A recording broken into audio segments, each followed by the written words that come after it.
Right, hey guys, how we doing? Just here, me and Steph doing a special Q&A on this Christmas Eve.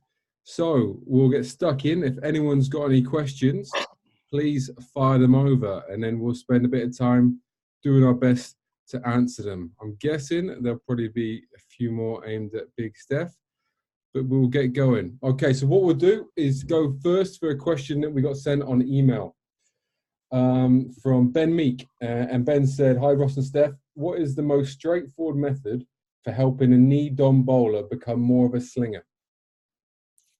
Um, well, I tell you what, a good drill to do is long toss Okay. or long bowl, as I called it. So, because what the body tends to do when you give it one cue of trying to gain maximum distance, you do tend to sling the ball a bit more. It becomes a bit more like a javelin throw. So I put a video on a couple of days ago of one of the assessments I do, and that is a long bowl. So I would, if you want to try and feel how slinging helps you, because it is different. But like I've always said, that it does help you bowl quicker, because the thing with a knee dominant bowler is you need time. Time is your friend, because you're stronger in the longer stretch shortening cycle above 0.25.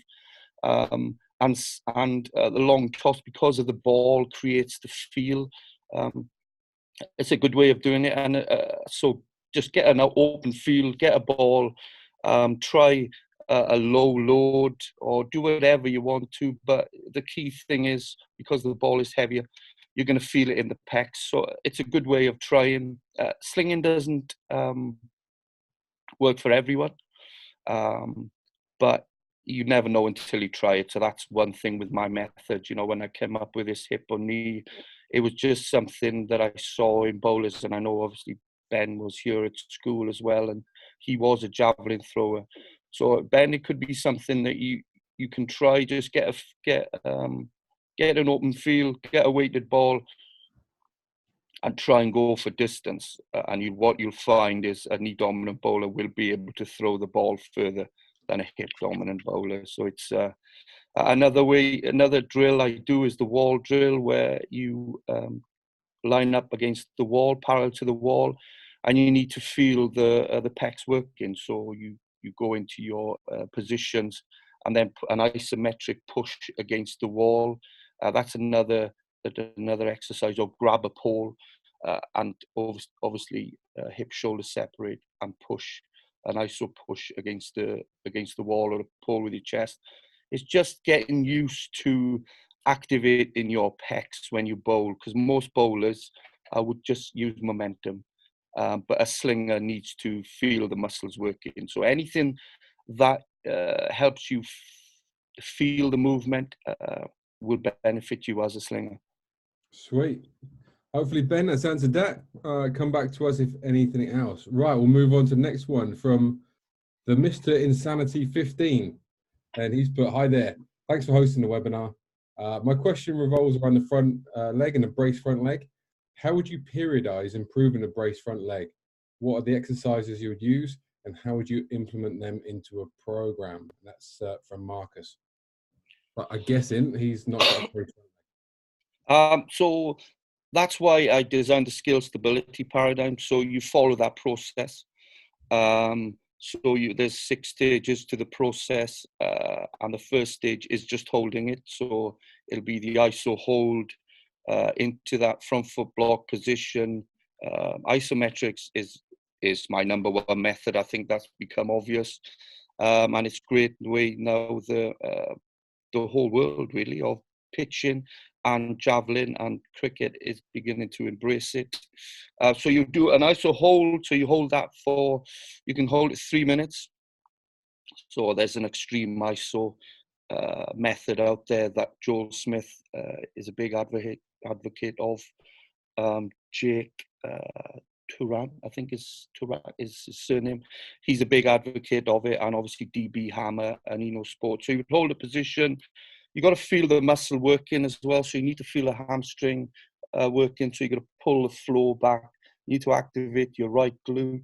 You need to activate your core, and you need to contract those muscles for about 5 seconds. Then relax, but hold that position. So you're grooving the technique. Then when you can do that without thinking, so you're through to the stage 4 of learning, you need to move on from it. Don't keep doing it. That's why drills don't work that often, because people just keep doing the same thing as they've done last session. So it's important when you go into a session that it is slightly different to the last session. Otherwise, the brain becomes bored, and boredom is motor learning's biggest enemy. And then you move on to iso push, where it's overcoming isometric. Then you do iso dynamic or isoconcentric, where there's a bit of movement to it. Then you're off to iso catch, where there's an eccentric component, and then iso react. So it's follow that process. I promise you, it does work. Bowlers do end up bracing their front leg. But like I said, and maybe I'm answering someone else's question here, but while I'm on one, I might as well get going, is that after the age of 10, sort of 10, 11 years of age, that's it. Your technique is pretty much set. Your central nervous system is fully developed. That's it. So it's important that, and the coaches will tell you, yeah, but I've changed technique at 15, 16, 17. Yeah, but the thing is how long it took them to change that. And it's probably more of an essence. So how I can change technique is by putting my other hat on, the strength and conditioning hat on, and then that's how I can change technique. But in terms of central nervous system, before 10, that's when technique is important. That's why your best technical coaches need to be down the lower end. So the game of cricket has got it back to front, really. The best coaches who, well, they think they're the best coaches, go at the top end, and then you're left on the bottom end at the grassroots level with coaches who are great, who are parents, who are key learners, who want to contribute, but actually don't have the skill set, with all due respect, to change technique. So until the game swaps around a bit, or the guys at the top come down bottom end, we'll never see actually how fast a bowler can bowl, because it's all a bit back to front. But technique can change after 10 years of age if you have that S&C mindset and you embrace the skill stability paradigm. So you can brace the front leg. And one of the other things on top of that we found really helpful is just making sure when they are onto things like the mediball drills and we're trying to change that lower body, every rep you got to make sure is bang on.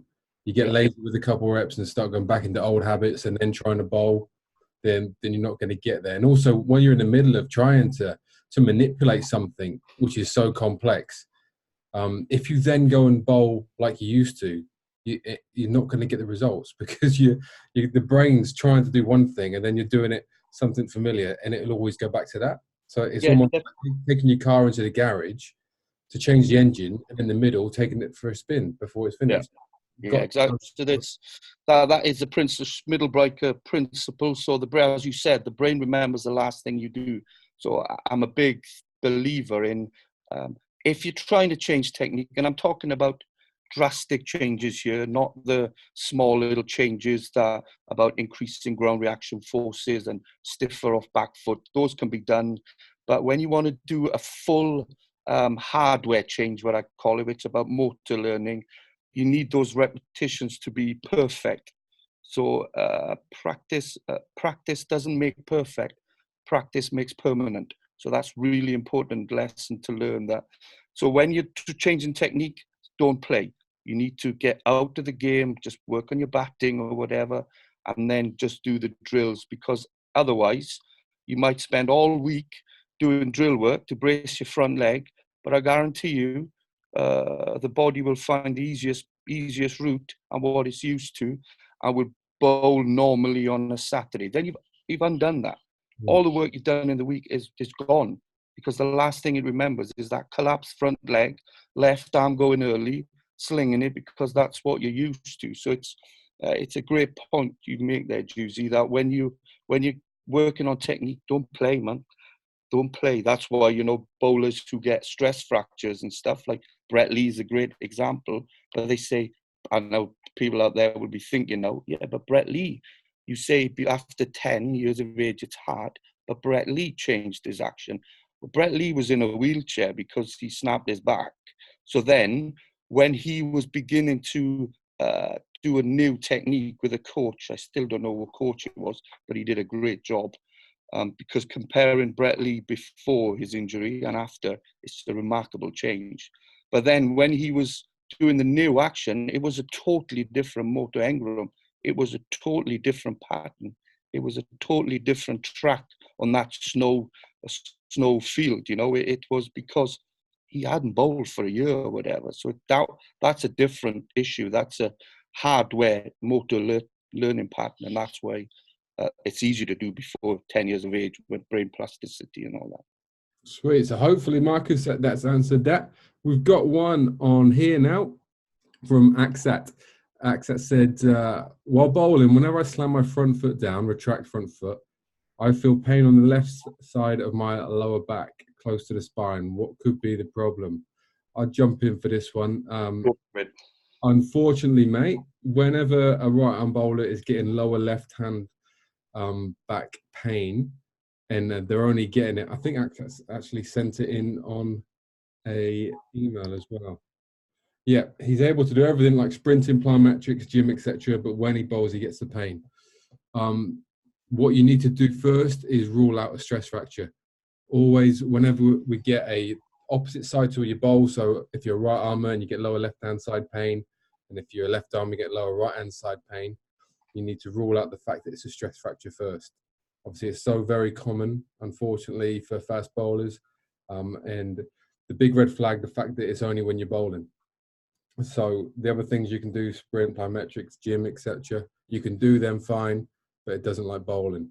So make sure you go to a sports doc, get it signed off that hopefully it's not a stress fracture or maybe a stress reaction, and then plan around that. And the thing with stresses these days is we don't have to wait.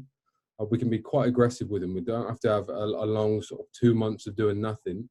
Like you said yourself, you're not in pain doing a lot of gym stuff. So we can almost go back in and start to reprogram the body, because obviously something's going wrong. Something in your body is not right. It's a dysfunction somewhere, and it's leading to problems in the action. And then you're getting this pain and a possible stress fracture, stress reaction. So we can then have a week off and then get back in. We can get on floor-based stuff like dead bugs, some rolling patterns, some very simple things, and then help build you back up in a way that your bowling is going to be a lot safer, hopefully less injuries, and able to actually execute a lot better. Okay, so hopefully, mate, that will help. But yeah, like I said, rule out the stress fracture first. Can I just jump in there, Judy? So there's a reason. There's a reason why you get in soreness. So the question you've got to ask yourself is it because there's dysfunction somewhere in the body? So that would be a software issue, or is it because technically there's a poor alignment? And I'll probably my answer here now will answer a lot of questions. Okay, so back issues, lateral flexion normally come from poor alignment. So poor alignment on the base position. So your back foot, so your front foot lands is in line with back foot. So you're crossing over. And this only happens in cricket, in fast bowling. You speak to a javelin coach, Dave Parker's a good friend, and a pitching coach, Rob Hill, these guys are good friends of mine. That is a given. Your feet have to land underneath your hips, which identifies hip-shoulder separation. So your waist you can flex forward. The spine can rotate, the spine can flex, extend. It can't do all of them together. That's when issues happen with bowling. So, and then poor alignment will come from, there's consequence to everything, from a heavy back foot contact.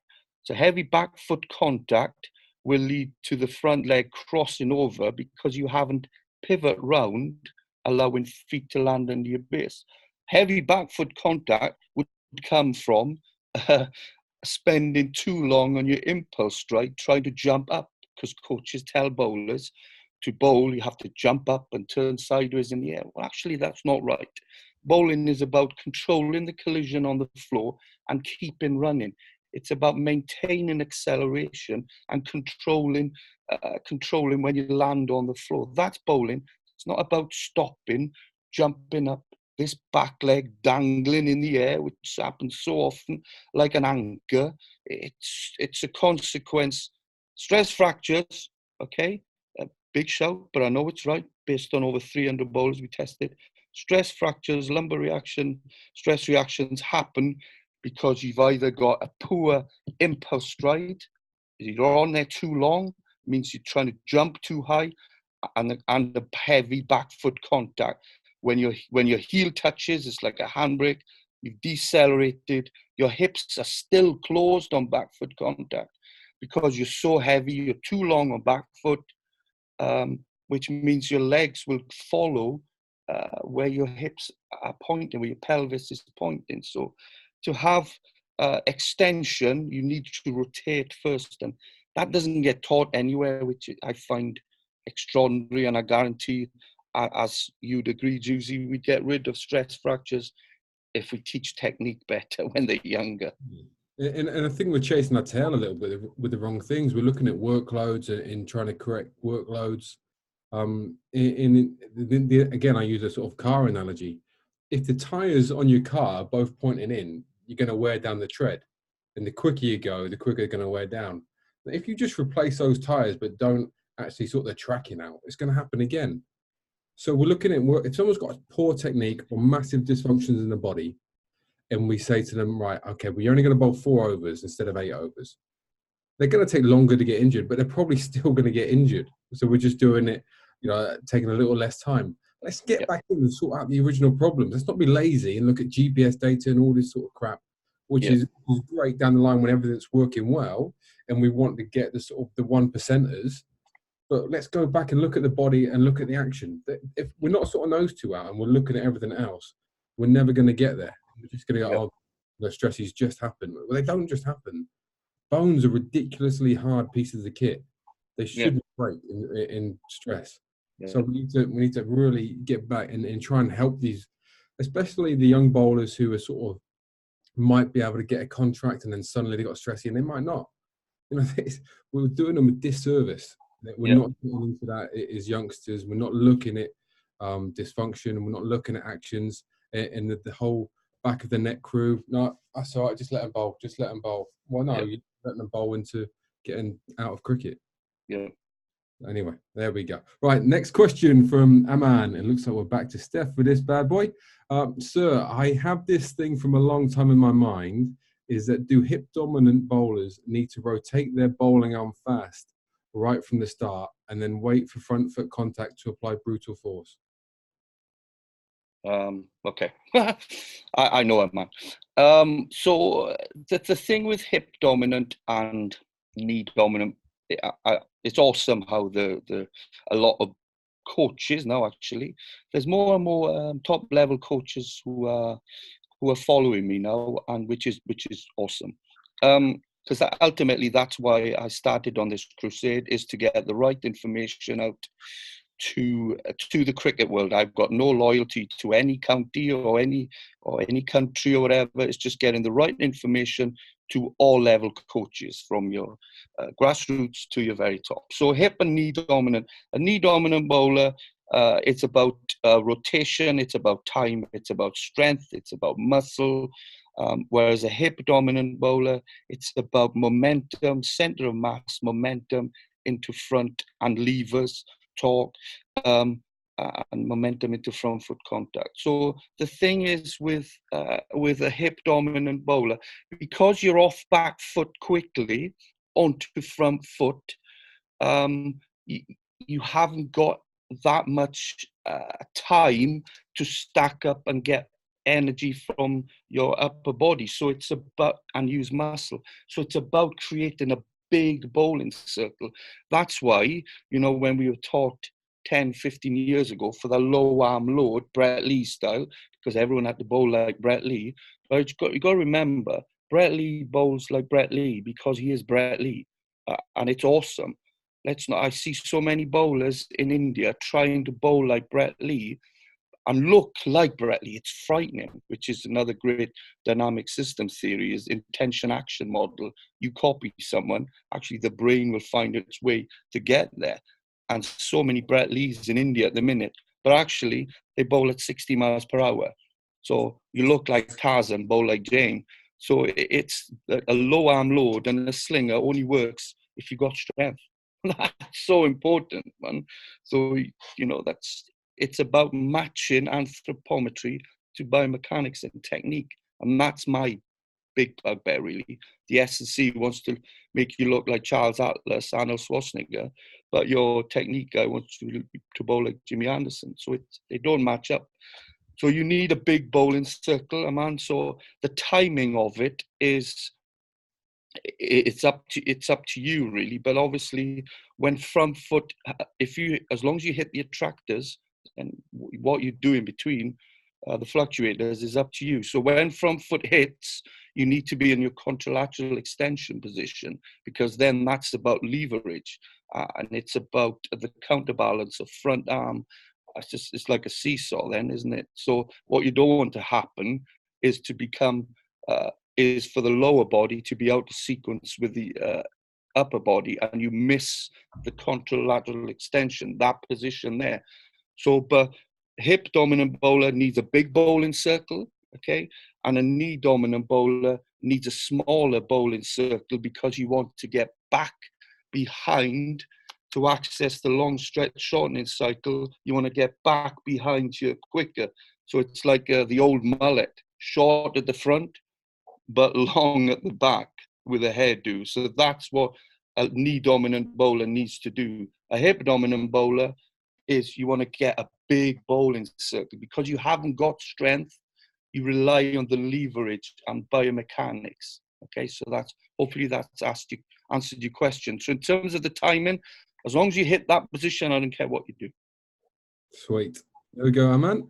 Right, Cameron's up next, and he's asked, with a specific focus on upper body shoulder capabilities, how do you approach and balance the plan and programming for, one, general movement capabilities and robustness for injury prevention, and two, optimizing performance? Should I take the first one, you do the second one? You go for it, Juicy. Okay, so for movement capabilities, first off, we want to know where we are, with the movement. And when we talk about the shoulder, we need to talk about the scapula and the thoracic as well, because it all interplays together. And when we come to that, the trunk. So the whole body obviously works together, but if you've got a dysfunction in one of them, it could put the other one off quite a bit. So with the shoulder, the simple test we used to do with FMS is just make two fists and come behind the body and see if you can touch one side or the other. And then if one side is a lot further apart than the other, we've got some left-right dysfunction. So then we need to go in and find out where that is. Is it in the scapular movement? Is it in the thoracic? You've got good thoracic extension and rotation. Again, like things like the simple 4-point kneel, thoracic rotation, you can judge left or right, if you've got the same degrees of motion there. And if you haven't, again, we've got issues. Then how do we fix that? So with the shoulders, I think in cricket, we need to be very careful. Like overhead pressing, for me, I don't think we really need it. There's a lot more things we can do with jammers and things like this, and actually getting the scapula moving how it should in an nice upward rotation. And even things like chins, we need to be careful of if we haven't got good movement around the whole area. And because you see sometimes people coming up chins and they come left and right, and then they come all the way down, and we're coming slightly out of like it's just horrible. So actually think of the patterns that you want to use. Two good tools that we use are the Indian clubs, which are fantastic for whole shoulder health, and the big club. So when we put those things in, and then things like yoga press-ups, fantastic. Supermans that we use for shoulder health, really good. And it's just actually optimize them within a program, like on the Inner Circle, the programs that the guys have got there, where they do maybe an Indian club movement, and then maybe a scapular upward rotation movement, and then into a bowling type movement. So if they're a knee-down bowler, they might be doing the old the ball between the legs, squeezing, and then heavy ball bowling into the wall, things like that. So that's how we basically try and optimize sort of movement capabilities, but then not just isolate them, actually use them within the confines of trying to get into the action as well. So it's not just gym, cricket, we're trying to combine the two. So Steph, do you want to go into sort of more optimizing performance? Yeah, so it is important that people differentiate between athletic development and fast bowling training. So people think that I don't do a lot of strength training, but actually, you know more than anyone, I'm the biggest strength training advocate there is in cricket. You know, I was squatting and deadlifting and bench pressing different dollars, you know, in the early 2000s. You're talking about 200 kilogram deadlift and 140 bench. So I know the value on strength. But my big thing is I was strong enough. Okay, there's a point of diminishing returns. You're increasing your strength deficit. So that means you're trying, for me to try and get from 120 kilogram bench to 140 kilogram bench, where the ball is 156 grams, was pointless. What it does is means you take time away from doing something that would actually benefit my fast bowling. So that is my issue with current strength and conditioning training in cricket. There's no harm in getting stronger. I get that. Okay, more force into the ground, blah blah blah. Awesome. Okay, that's not hard to do. You just got to lift more weight than you did last week, or less sets, you know, less times. It's not hard to do. So I don't hang my hat on that, because for me that's a given. So everyone knows. Sorry, jump in. Cricketers now are stronger than ever. Oh, they're ridiculous, but they're bowling slower. There we go. That's the thing. Cricketers, fast bowlers now are more athletic than they've ever been. You know, they're jumping through hoops in the outfield. They look like machines. They look like they should be cover models. Awesome. But we have about 4 bowlers in the world who bowl 90 miles per hour. You know, you look at the 70s, you know, you look at the 80s. I remember playing second team cricket. I was facing bowlers at 18 years of age who were 90 miles per hour in the second team. My issue, where are those gone? Where are they? And I know why, and I've written about it a lot of time, to do with ankle stiffness, it's to do with tendons. We're training muscle, not tendons, but that's for another time. But so for me, I follow Bondichuk, and fast bowling lends itself brilliantly to a closed loop skill like fast bowling. So the bottom of that pyramid is the general prep exercise. So that is exercises that just develop you as an athlete. Okay, I don't spend a long time there, but depends on your training age. Okay, that's the important thing. I put it a lot on Instagram. So that's the base. So you'd have lots of exercises, not very intense, you know, higher reps. You know, you could put your bicep curls and your tricep extensions and all that in there. And then you've got your specific preparation exercises. So those are the muscles involved in bowling. So incline press would be in there for me. Squat would be in there. And then, but those are the muscles. And then you get to the specific developmental exercise. So that you're going up that pyramid now. And those are similar speeds to what you do in fast bowling. But really important to remember, the only thing that would ever replicate fast bowling is fast bowling itself. There's no exercise in the world that's going to replicate a 0.10 ground contact on back foot contact. There's nothing like it. So nothing in the skill stability paradigm that will replicate that. Even the band assisted hops, that's not going to replicate it. That's really important to remember, that when you're doing these drills, is you adhere to the Bondichuk classification system. So the top of that pyramid, top of that tier, is always bowling. That's why if you look at my sessions, they always bowl. You know, whether they bowl at the start when they're fresh, because it's a bit more motor learning, or they bowl at the end of the session, they will always bowl. So sometimes bowling at the end of the session, I like doing it after strength training for that pap effect. but you'll always bowl. You walk into a gym and you know there's a fast bowler in there because they're bowling. So an example would be you'd bowl. So again, with the speed gun, I always speed gun the bowlers. They'd bowl maybe 10 balls flat out.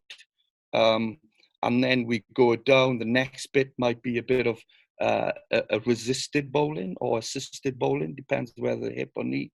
And then we go into an incline press and maybe a lunge and then a shoulder sphere for rotator cuff. And then down below, then you might have a bit of core, a bit of arms. So that's a session. But you do that like 3, 4, 5 times a week. So that's bondage. Is that it is, I'm going to write a big article. I might even do a book on bondage for fast bowling, because it is what you have to do as a fast bowler. It just lends itself brilliantly. But the question, you need to differentiate between, are you developing as an athlete or a fast bowler? So there is a difference. But for me, you always have to bowl in a session in some form or another, whether that's full bowling, competitive exercise, or part bowling, specific developmental exercise. Depends on the gym and the facility and stuff. But in the day, you need to be bowling somewhere. Sweet. Right, on to the next one. Cam Sanders. How you doing, Cam? As we're coming towards the end of the year, what's the biggest or most impactful thing that you've learned this year that you're applying as you're coaching? Have a great Christmas from Cam. I'll jump in first here. It'll be very simple, and it's from Steph, really. It's getting bowling all year round, making it part of the program. In the past, we used to do maybe 3 months pre-Christmas of just S&C work, but now it's jumping in. And as long as there's no physical or injury reason not to bowl, then we're getting bowling in some form. Might not be like Steph just said, flat out bowling, and might be breaking it down into different parts that we're trying to manipulate. But it's definitely adding more bowling to the overall package. So that's my one. Over to you, Steph. So I think I'm just looking at my Instagram posts now, and I always try and put one on every day, as everyone sees. So a big thing for me is the auto-regulation, is the drop-offs. I'm looking at my notes here, if you're trying to work on speed, you only allow between 1% and 3% drop-off. If you're working on power, so weighted balls, you can allow 4 to 5%. And then duration bowling, you can allow 6%. So duration bowling would be tempo bowling and such. So if you're not sure what I'm on about, it's just going to my post yesterday about the 4 focus days of fast bowling. So it's that one. So that's how I do the days. So you have a tactical day, or you have a weighted ball, a velocity or energy system. And then the next diagram as well, that's Bondarchuk. That's really important. And a key message, on there is about neural confusion. That's about, that's Enosport, DB Hammer stuff. It's like don't train, you can only train sort of magnitude, which is power, and tempo bowling duration together. You can do those together, and you can do rate and tactic together. So that's a really important thing I've learned this year, is like, don't do speed and power together, because the brain can't differentiate. So you're actually fatiguing the same system, the same neural pattern. So it's overload. So you need to separate. So whether you do have a day of working on power, or whether you have a day of weighted ball, or whether you have a day of working on speed. So that last post, that I put on, when did I say? It was 24 hours ago. So it was yesterday. That's probably one of the most important posts I put on for this year, really, is that you've always got to bowl, but make sure there's a focus to it. And neural confusion, don't try and do power and speed on the same, which goes against a lot of weight training. But that's Enosport, DB Hammer principles, really. And another big thing for me is the fact that I forgot what I was going to say, but hopefully that's that's answered the question. It's about auto-regulation, drop-off, always bowling, having a purpose to what you're doing. Yeah, that's what I was going to say. So a big thing I do is when you're trying to work on speed, take accuracy out of it. Just hoof the ball as fast as you can. That's why we do the wall bowl. But really important, that's something I've changed this year, is that max intent bowling without accuracy would sit in this SDE, so the specific development exercise. It actually doesn't transfer into bowling against the batter or bowling into the ground. It doesn't transfer, but it gives you the capacity to bowl quickly, but you still need the full competitive exercise of the Bondarchuk is actually full bowling off a full run-up, either at a batter or either at V-flex, implicit learning, or at cones or whatever. That's the only true transfer you have. Wall bowling would sit in SDE, so it's really important you remember that. So that's two things I learned this year, really. I try and learn something every day. That's why I read 2 hours every day. But auto-regulation, drop-off, and you have to bowl fully for it to truly transfer. Sweet. Right, on to the next one. Oh, a bit different one here. Thank you for the information and help, guys. How does one go about wanting to play professional cricket in the UK? Is there a trial or what? Well, basically, Matt, I think, I'm guessing you're from outside the UK.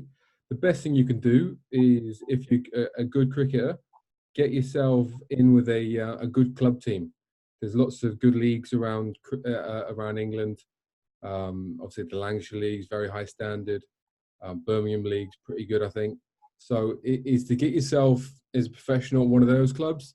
And then if you do well, the counties will see you. And they're always looking for people to play, especially bowlers in second team games. It's a way Sidebottom, who's at Warwickshire now, he went about it. He played for a team in Birmingham League and then bowled really well and got picked up by Warwickshire. And he's on the staff now. So if you're good enough, get yourself over into a good club side and just perform well, and the word will spread, mate. Okay. On to the next one, another anonymous one. Anonymous. That's the one. So there we go for Steph.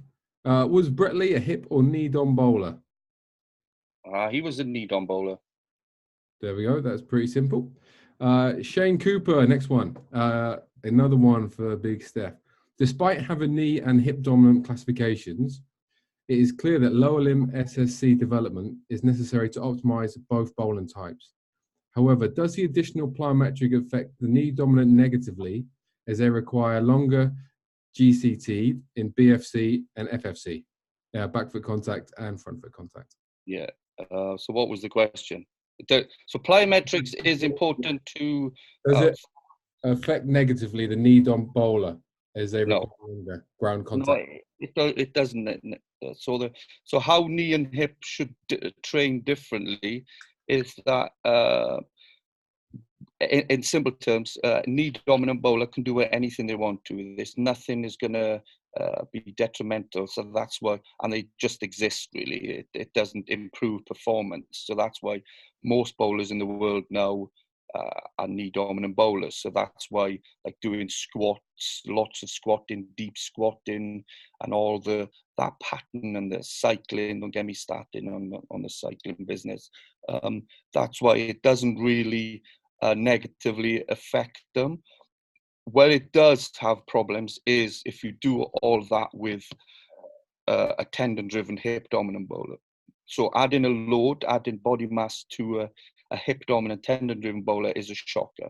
That's why you get bowlers who come into the system who have never ever done any training in their lives, bowl 90 miles per hour. But for me, the clue is there. They're clearly doing something right. So why are we then over squatting them or doing training just because that's supposed to be the right thing, and then they end up bowling slower? So it's basically for a typical knee-on bowler, it's hard to really negatively impact them. Exactly, it's hard to get it wrong. For a hip dom, we can screw it up massively. Absolutely, for a hip dominant, you can ruin a career. So that I had a bowler here who weighed 58 kilograms, couldn't squat 50, couldn't bench press 20, bowled 85 miles per hour. So that is really important. Everyone is different, but plyometrics are important for knee and hip dominant. It's just what you do. So for me, I split my plyo jumps into 3 different days. So you have a force day, which would be, it's the longest stretch on his cycle. So it's your hurdle jump. So it's not about ground contact time. So a force day is not about ground contact time. So that would be altitude drops, the AMTs in DB hammer. Then you have hurdle jumps, tuck jumps, lateral jumps, anything which is about effort, it's about longer time, it's about power on that force velocity curve. So that's that day. You can do a contrast session with that as well. But again, then what the PAP exercise needs to be specific to whether you hip or knee. So for me, a hip dominant bowler would love isometrics. So partial iso blast against the pin, superset that with some hurdle jumps or some depth jumps. That's a force day. Then a knee dominant can do squats if they want to. But a hip dominant bowlers prefer something specific when it comes to PAP. So actually weighted ball bowling, exogen bowling, resisted bowling, that's where hip dominant bowlers get the best transfer for PAP. And then on a speed day, that's when you do your bounding. And really important to remember, sprinting is probably the #1 plyometric. Okay, nothing you do in plyos will ever replicate the ground contact time in sprinting. So that in itself has a day. So you'd have bounding, hopping, sprinting. That's a speed day. And then you'd have a repetition day, which is about stiffness. So that's where your pogo jumps would come in and that sort of stuff. So that's about ground contact time.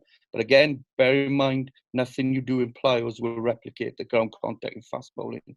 So a hip or knee bowler can do all of those. That's fine. You can do those 3 days. But what you also remember is because a knee dominant bowler loves time. We know that loves the feel, but that depends on neurotype as well. A type 2B neurotype loves the feel. That's why if you see a bowler who loves doing bicep curls, loves looking the nuts, looking bigger, they're probably type 2B athlete, okay? But it's the neurotype. When you're doing jumps, okay, and I found this out 2 years ago, so with my Aeroflow, so my tendon-driven hip-dominant bowler, when he did jumps on the soft Aeroflow, he had calf soreness.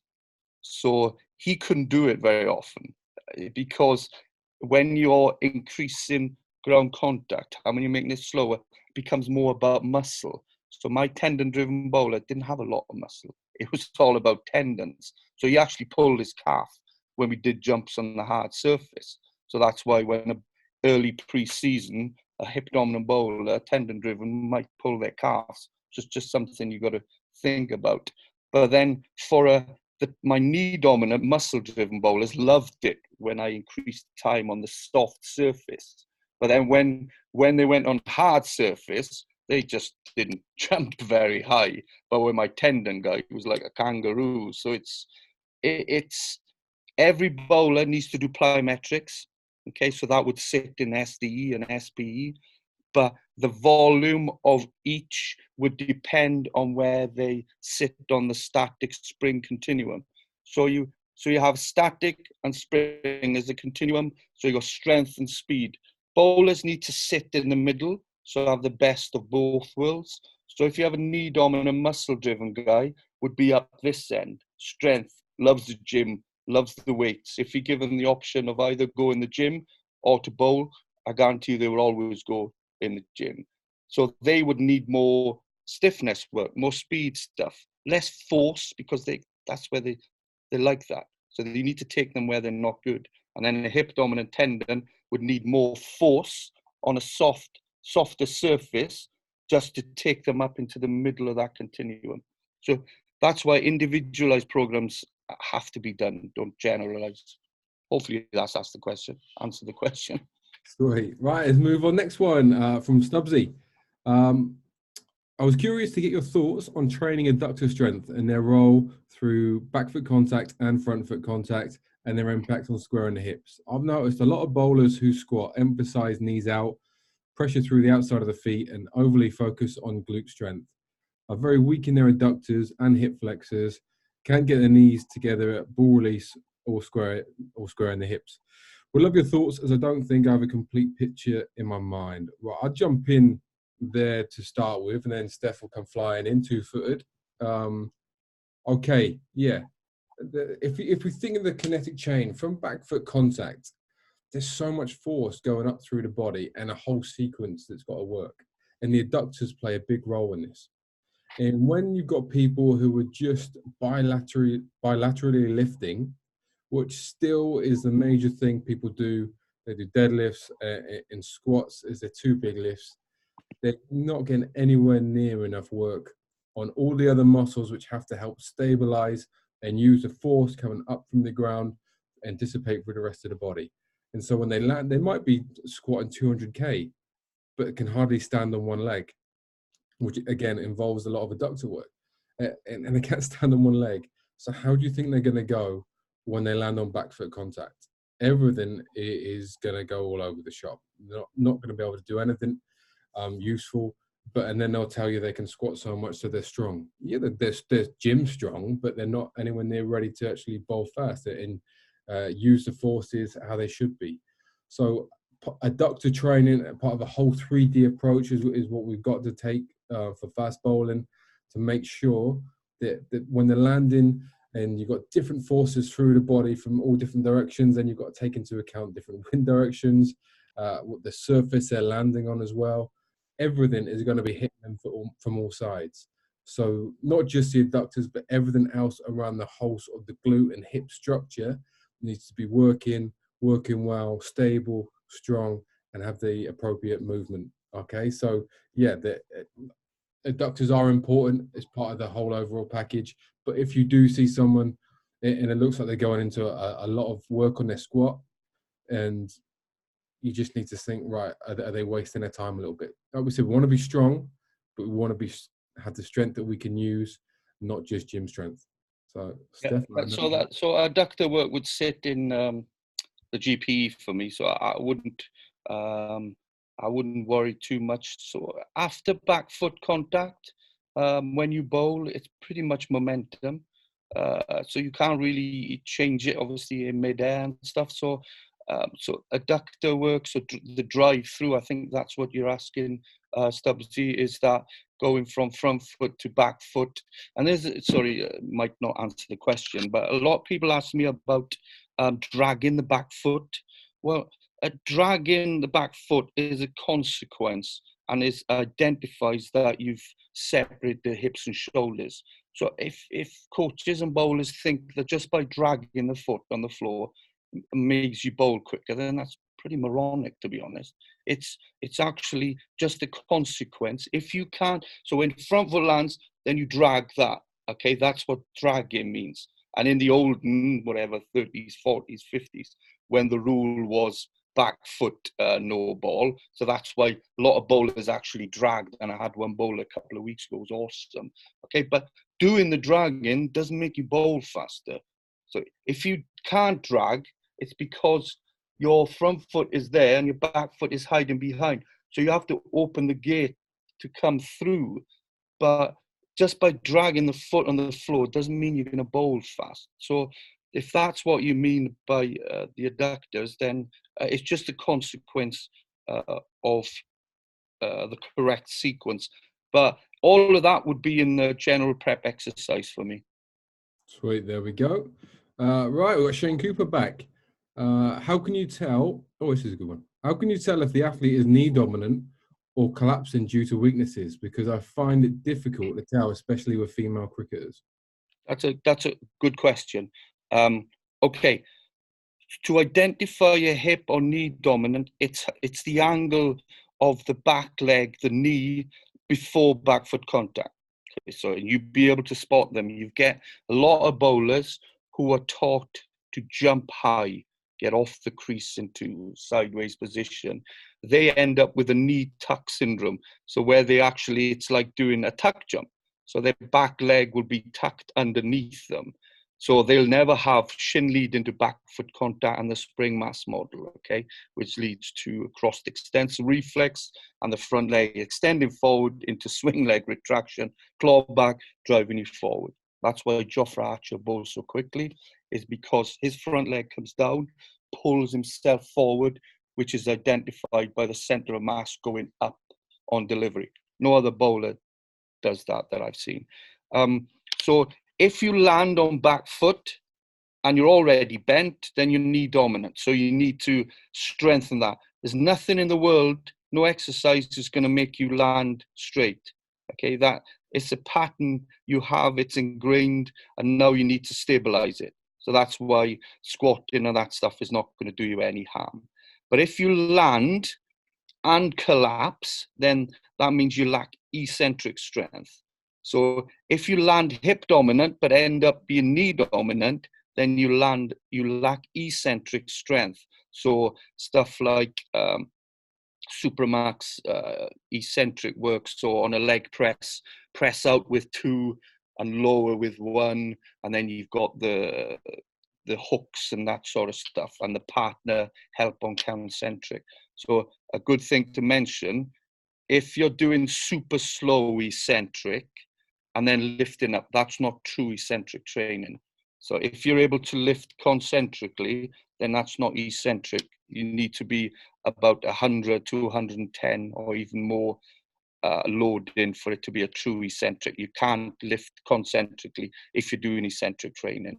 And then shock training would be eccentric. So they need to do lots of jumping, lots of altitude drops and sticking, storing, but anything that avoids you landing and sinking.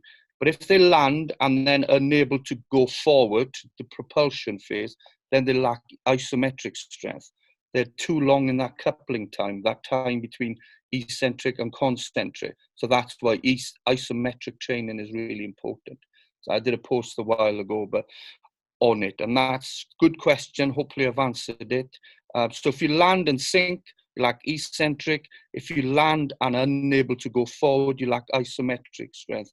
But identify hip or knee by the angle they come in before they hit back foot contact. Okay. Could it be the foot placement as well? So if the feet are landing both facing the batsman, so it's more often than not is that a hip dominant bowler, because it's about tendon, it's about momentum, it's about time, they will land more front on and midway. So that's why a hip dominant bowler very rarely would get a stress fracture, but they haven't got the potential to bowl as quick as a knee dominant because they haven't got rotation and torque. So 5 of the fastest bowlers of all time have been slingers, knee dominant slingers. So that's how you classify them, really. Sweet. Okay. Oh, Stubbsy's back. Second question. I've read a post from Adarian, or was it Adrian? Adarian or Adrian? Adarian, yeah, Adarian Bar. Discussing speed isn't power. And a lot of bowlers believe training arm speed will make them bowl faster. Is it correct to say having a fast arm speed doesn't equal a fast ball, and training should be focused towards power? You do both of them. So arm speed, when all else is equal, arm speed does equal ball velocity, but it's like doing ladder training, isn't it? So ladder training is frequency, but that doesn't mean you're putting more force into the floor. But if you have power, so if you've worked on weighted ball, and so a 300-gram ball and a tennis ball, so if you have arm speed and power, then that's going to be ball velocity. By just bowling a tennis ball all the time is not going to make you bowl faster, but just because it's about the force velocity curve, isn't it? And just bowling a weighted ball is not going to make you bowl faster.